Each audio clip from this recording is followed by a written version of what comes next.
Well, it goes back into this thinking that you can think for yourself.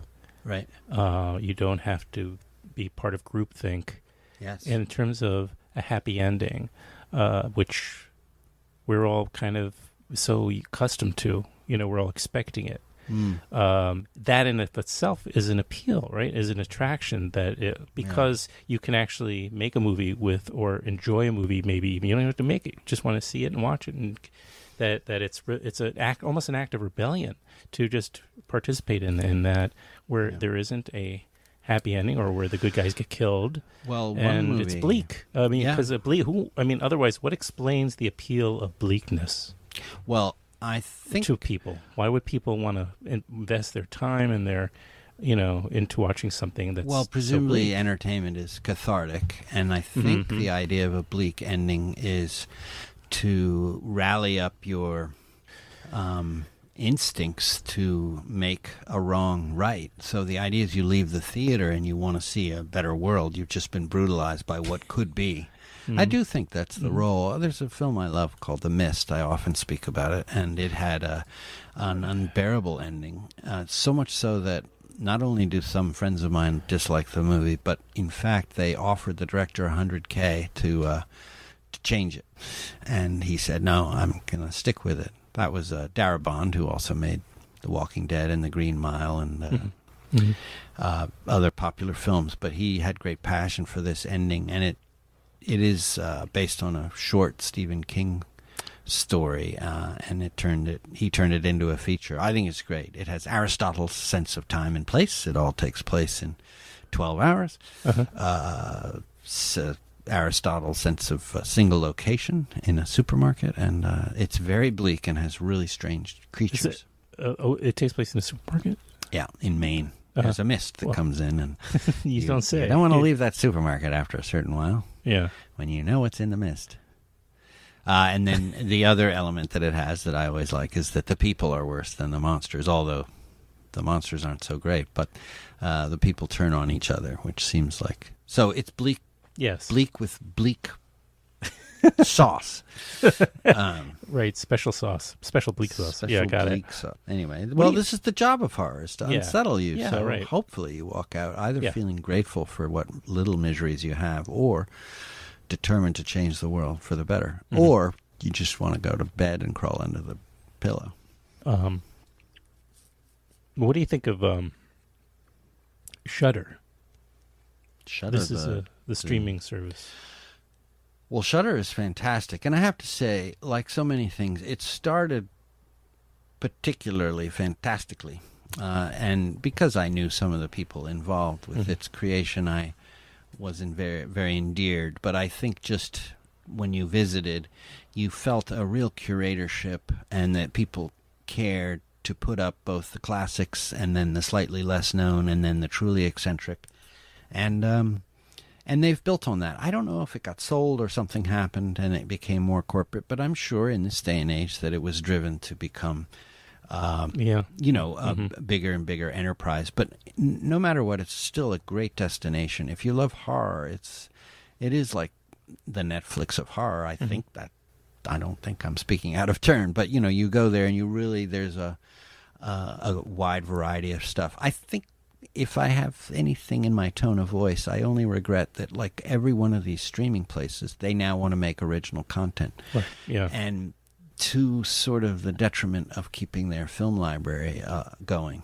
But this is, sort of an unbeatable trend, because I think it's more financially sound, and also there's opportunities. There could be great stuff created for the network. So I say Shudder is fantastic. Do you feel like you haven't done television, right?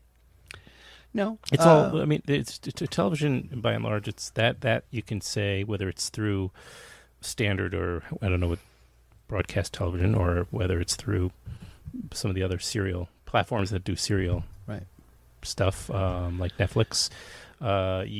These are, and Amazon.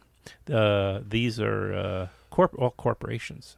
Well, that's right. But so is Universal Pictures and Warner Brothers. Yeah, that's the nature of it. Of course you want freedom, and you want executives and heads of studios who believe in the artist. And, Selznick believed in Hitchcock. He also had his own ideas, and on it goes. There's always a struggle. I think, look, life isn't going to be ideal in showbiz where it's miserable elsewhere.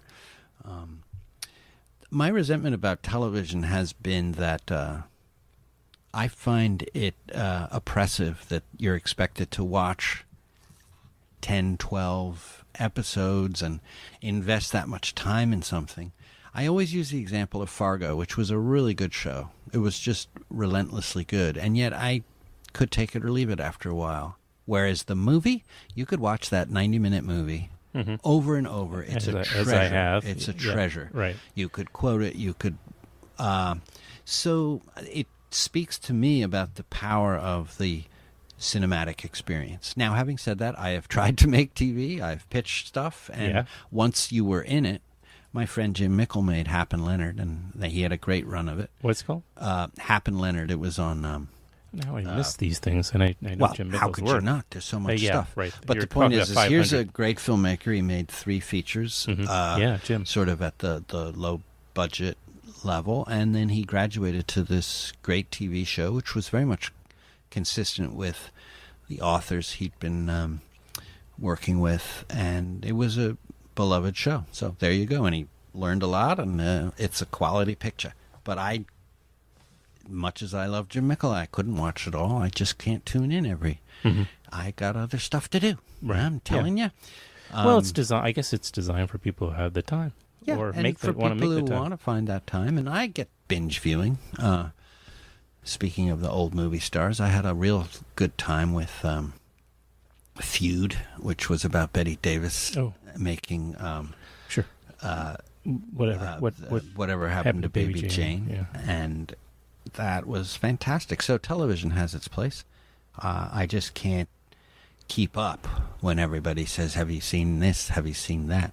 Now, I made this film recently called Depraved, and I have a whole TV show based on that premise. So I'm not above dreaming of the small screen. And, of course, it's more lucrative now than they're all small movies. Yeah. Well, many of them. Oh, get the teeny screen. That's another thing. I don't know. I still believe in, and actually, do I really? But I do love going to the movies, and you give yourself over. And, of course, there's the nuisance of the guy with the cell phone in the corner or the loud popcorn eater, but, it's all part of the deal. Right. And I did see Get Out in the theater, and it was a blast. Everybody was having a hootenanny. Doesn't mean that's the only kind of movie I like, so maybe if you see something austere, it's a different... But I saw Dunkirk, on the biggest possible screen, and that was exactly right for that. I'm not even sure that movie would hold up on a regular-sized screen, but it was just completely transporting. When it was so big, you couldn't avoid... the image. It was great. I went to see it just for the spectacle. I rarely do that, Yeah. The one I wanted to go see now. But that's a good kind of spectacle. Sorry to interrupt. Right. No, you're not. They all say go to the Avengers movies for spectacle. But the thing about Dunkirk, to me, it was an existential spectacle. You're literally seeing humans like insects crawling out of one dreadful situation or another. The boat is on fire. The boat is sinking. The plane is crashing. And it really just felt like it had a philosophical component to it in being the spectacle. And Christopher Nolan loves playing with time. So I thought it was... Yeah, that was the strangest It was a work of art in the sense of...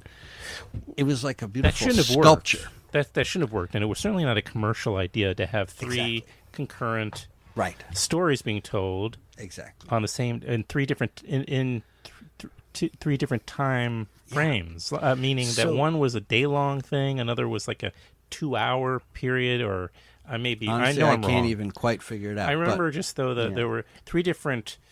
Parts of this battle, which were happening, and then occasionally you saw the overlap, and you were like, "Oh wow, wow!" So it made you think. It was a beautiful conceit. Yeah, a piece of cinema, maybe not as engaging as what we're accustomed to in terms of drama and a lead character, but I thought it was great.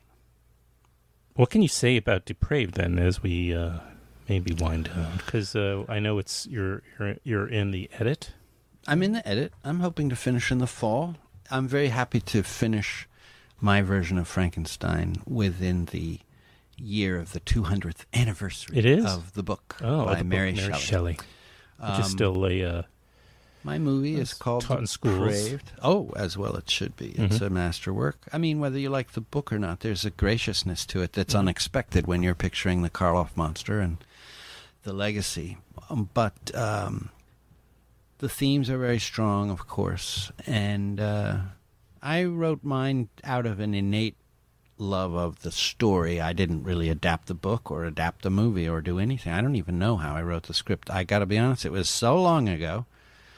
I don't even know where it came from, but I've always loved the Frankenstein monster. And so this is my spin on it.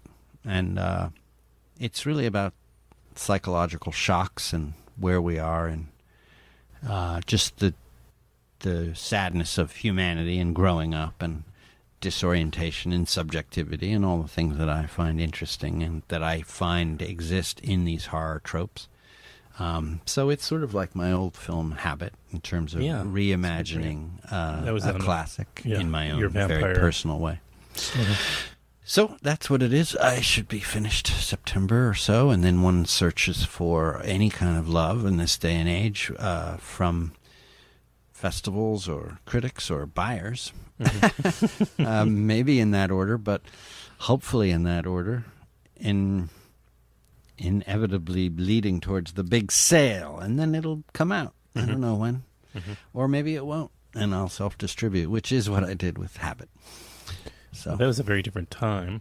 It was, and that was actually a very exceptional way to do it at the time. It was exciting at the time. I learned a lot. It's kind of where I developed some of my theories about being independent, which is just another word for being unpopular, disliked.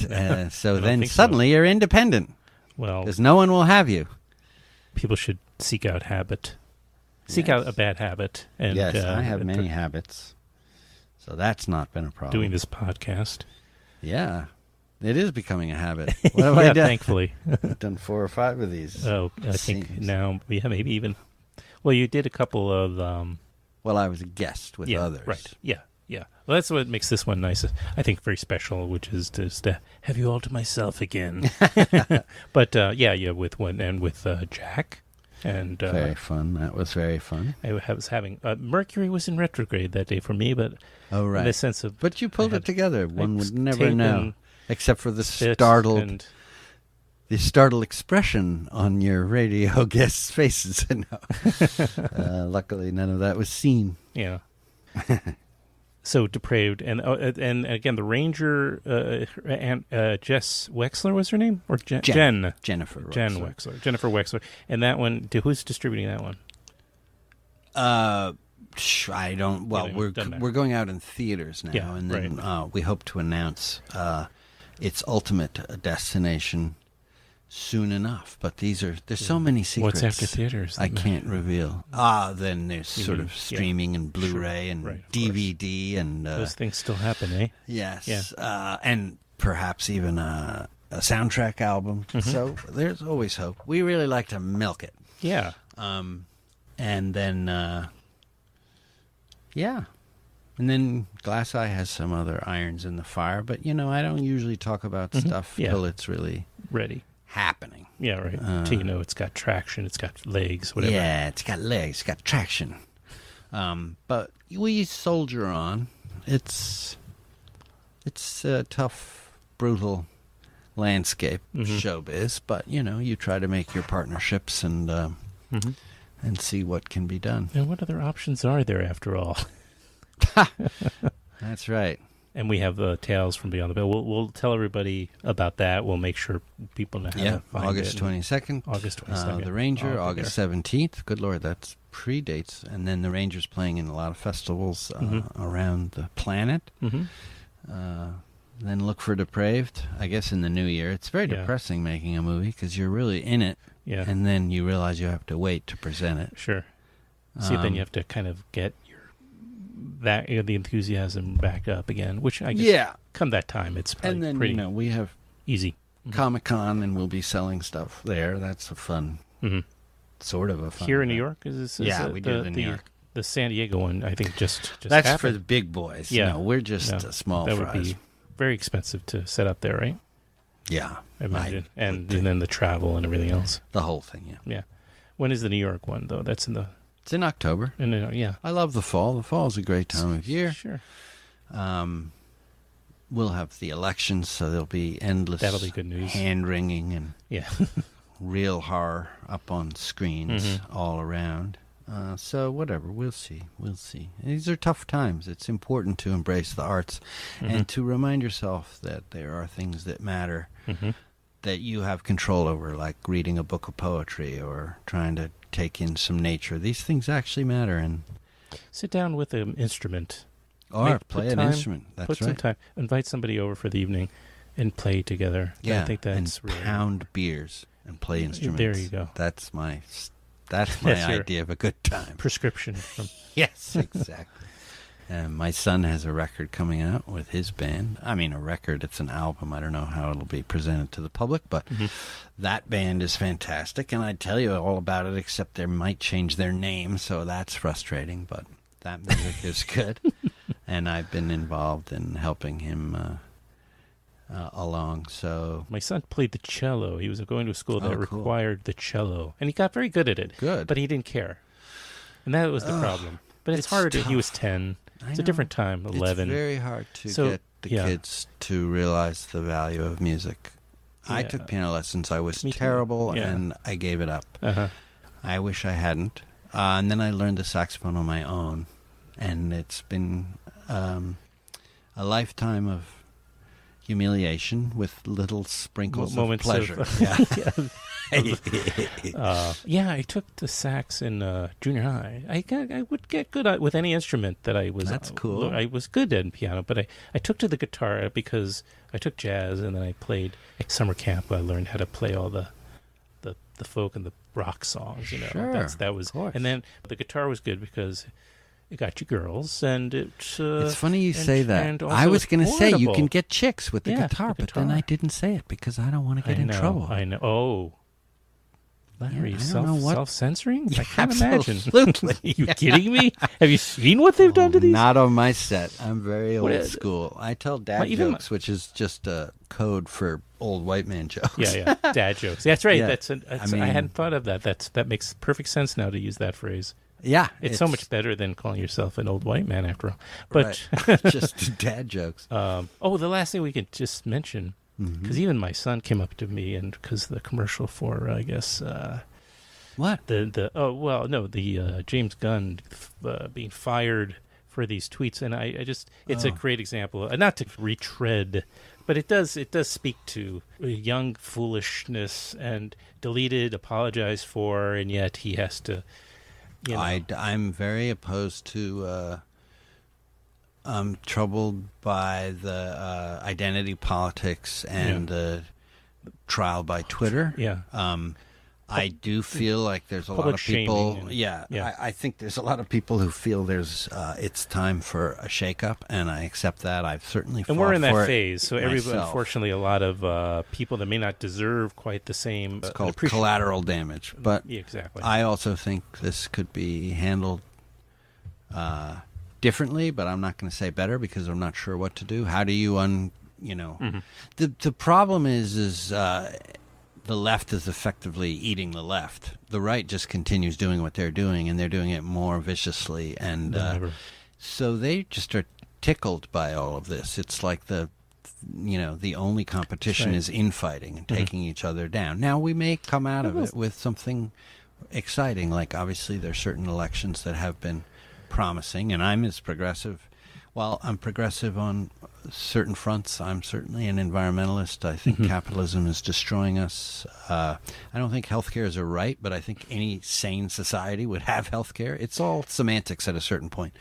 And identity politics, I feel that it divides us into tribes instead of unites us as citizens. And that's the only nuance I would bring to that discussion, and I don't know how to that out there while still leveling and celebrating diversity. I think it almost is, it just shows how out of touch I am. The idea that women aren't paid the same as men is perplexing, because on a shoot, your producer might be a woman, and there's no question that she's bringing the A game to the role. And it's also, though, as a lot of things are, that conversation is also being presented, packaged in a very simplistic way that just does a disservice to the situation itself in terms of the pay inequity payment.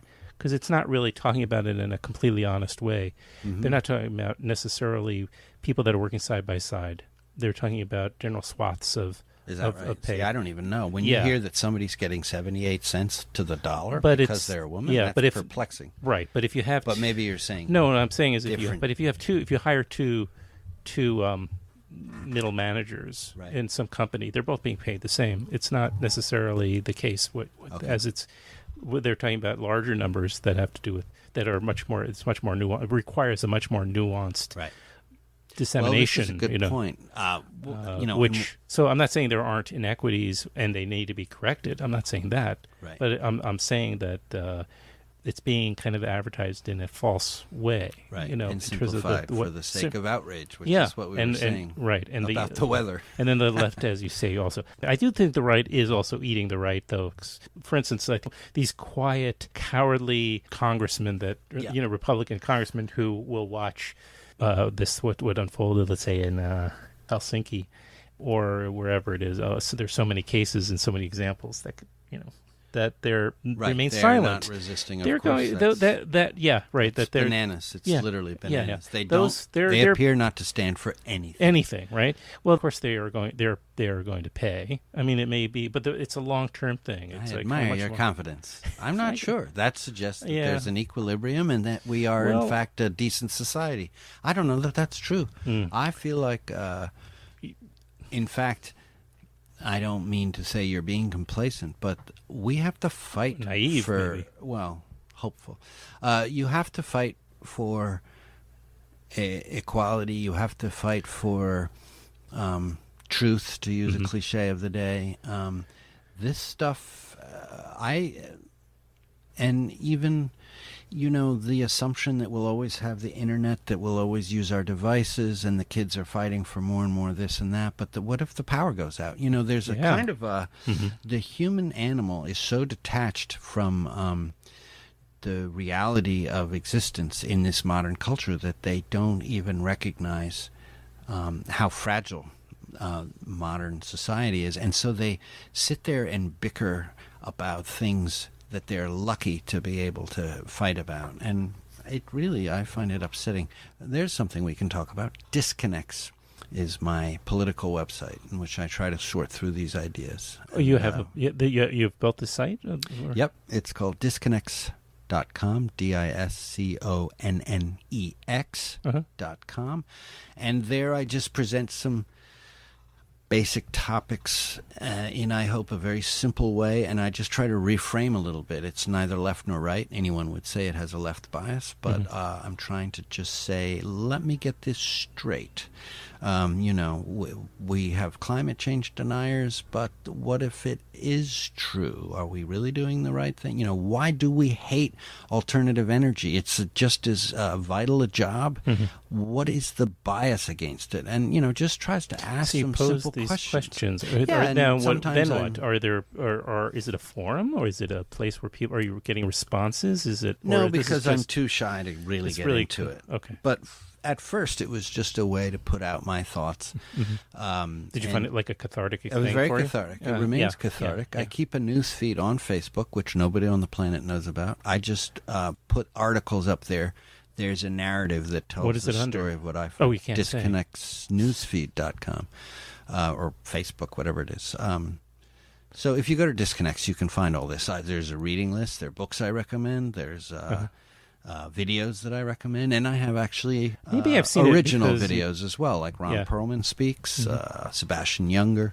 Directly, like through Disconnects? Or these I articles would interview them. Oh. And, I mean, really, if I had... God, I would love to talk to Ron Perlman. I thank God for him. Like, his He's tweets. Tweeting right now. Yeah. I like that. I mean, actually, I'm always teasing him. I'm saying, Ron, when are you going to run for president, and I think bet he has thought about it. But he is. He is. He has, I think, a really nice old school sense of outrage and disappointment in the direction that the country's allowed itself to go, and he's I think a great voice, and there are many like him, and there should be many more. I mean, he has a lot of followers as well. I think he's just heartbroken at the shift in our basic assumptions, and that's actually what Disconnects tries to address. Like, what are our assumptions? Yeah. Do you privatize everything? Is that the model? If you hate government, what are you saying you want in its place? Because surely these guys aren't anarchists. Well, no, what they want is everything to be privatized. So everything is for $1.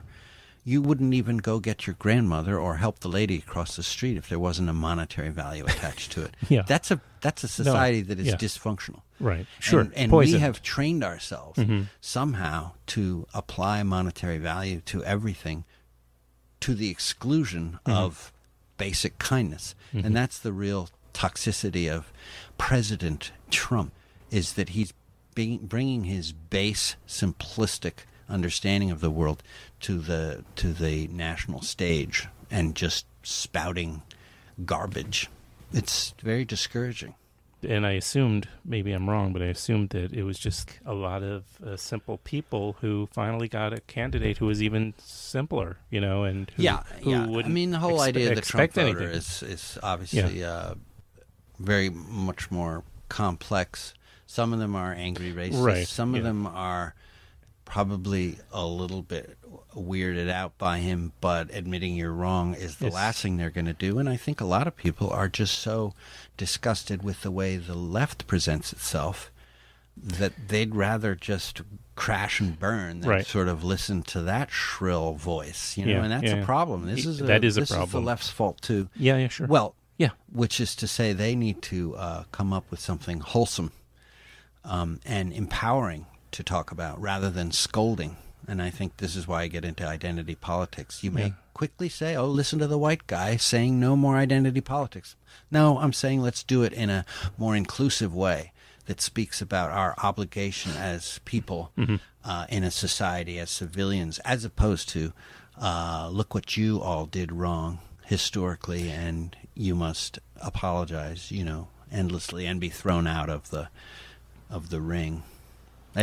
I would love nothing more than seeing Cynthia Nixon become governor, but then this other part of me is also saying this is all we have now is like an alternative, are celebrities who have huge Twitter followings. That's what's left. It's like, and that's is this where we're evolving? I mean, at least our president is a tweeter in chief. And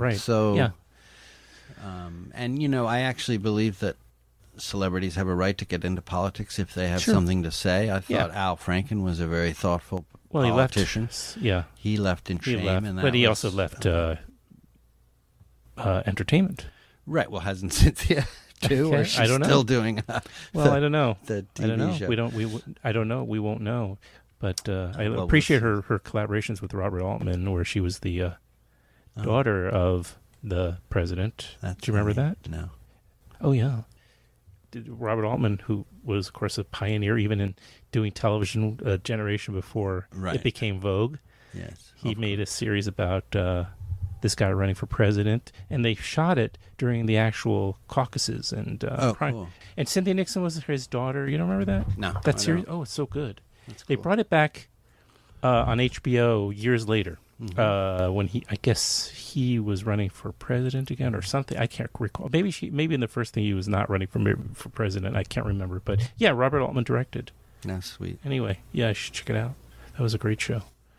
And Cynthia Nixon was his daughter, and now here she is actually running for governor. But I hear she doesn't really stand much of a chance against the Cuomo machine. The problem with the Cuomo thing is it's like the Clinton thing. There's just a very valid resentment towards this kind of political machine. Yeah. Nancy Pelosi has that skank, and it doesn't mean these people haven't tried. I'm a big supporter Skank or of stank?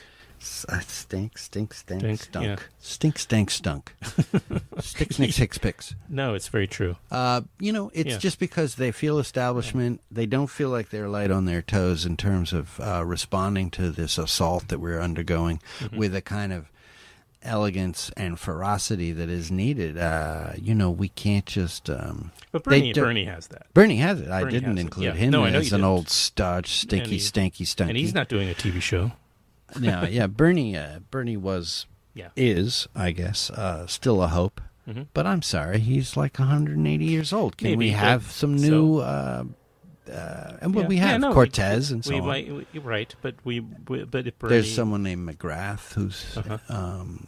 we'll see. November will be important. Yeah. We'll see if this nation has any self-respect, or if we're just literally going to throw in the towel, fling the feces until the apocalypse. Mm-hmm. I mean, I'm very resentful that we have to talk about Trump every day, and we're not talking about global warming, which is what I find compelling and tragic. They just, the endangered species and all these topics. Who are these industrialists who just want to rape and pillage? It's just, were they raised wrong? Apparently. Yeah. And they don't have grandchildren, I guess. Well, they do. That's what's confounding. What? Don't the Koch brothers have... Yeah. And Inhofe, all these people have children. They're just so frickin' out of their minds. And don't blame the frickin' Bible because, God told us to be good... global citizens or whatever, in his own way. God told us that. He may not have an exact verbiage. He told us to, tie your shoes and wipe your nose. Mm-hmm. I don't know what God told. Obviously, whatever you want to read in the Bible is exactly what God said, and that's a problem too, because these people are filled with... Is there even mention of abortion in the Bible? Whatever. Mm-hmm. Disconnects.com for all your... when you need a good cry. Yeah. Thank you very much. Thank you. It's been fun. I hope so. Can I lean back away from the mic now? Finally. Because I feel like Quasimodo himself. No, it's been very pleasant. And back to Sanctuary, yes. Sanctuary. Sanctuary.